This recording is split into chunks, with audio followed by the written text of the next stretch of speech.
necessity is the mother of all invention. We were struggling farming. You know, we were we were doing okay. It's just barely making ends meet. So we were looking for a way to diversify and do something else. And I had seen an article in a magazine, a progressive farmer magazine, of a grad student in Utah State that was doing his master's thesis on agritourism. And he had built a maize, and it was so popular that he started a consulting company to help other farmers if they were interested. And so I contacted him, and he did a little feasibility study about our location and the demographics and all that, and he said, yeah, I think it'd be pretty good in your area.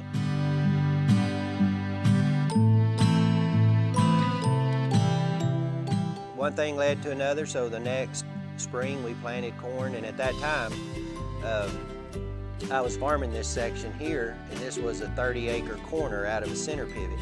So we already had the resources, you know, had the equipment to do it, so the initial investment wasn't very much.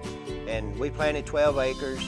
They showed us how to spray out the pattern and the design, and we bought a little Morgan building for a concession stand. And that was our first year. I think we ended up with somewhere between 17,000 and 19,000 people.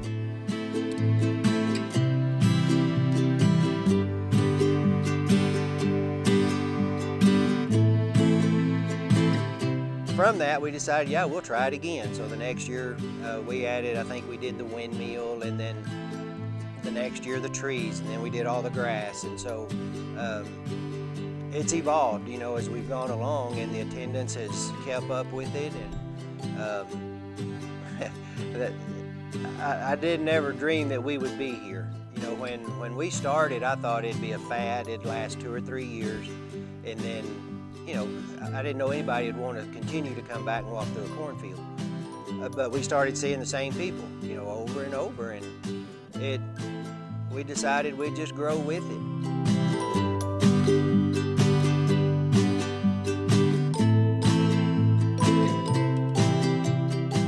We are part of this consulting company that's based out of Utah. I don't know exactly how many he has now, but 200 or 300. We get to choose the design, what we want it to be, and if y'all have been out here in the past, it's been anything from a Texas Tech logo, Mask Rider, Buddy Holly, the Wizard of Oz. We've done our logo.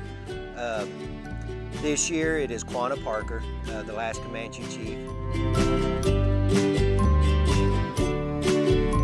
What we do is we picked a photograph that we could have the rights to, and we send it to the maize company in Utah, and they will turn it into a maize just on a piece of paper, black and white, and send it back to us. We'll look at it, make any changes that we want, and that process goes back and forth 3 or 4 times. Once we sign off on that, that'll usually happen in February or March. We plant the corn the middle of May, and once we plant it, to be able to know where to spray the paths, we'll plant it east and west and north and south. So every 30 inches you've got a row of corn. Once I plant it, I will send the maize company the row counts, how many rows I have going, so it gives them the dimensions of the field. They will take that black and white and transpose it, plot it out. We'll get a backpack sprayer, and it'll spray out a 40-inch wide path.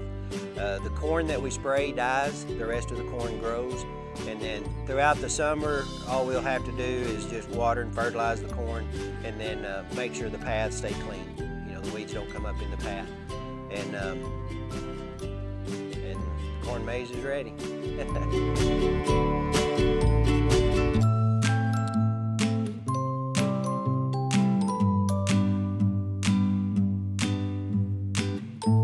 It was a godsend for us, because I would have missed a lot of years of my kids' life if we had continued just farming.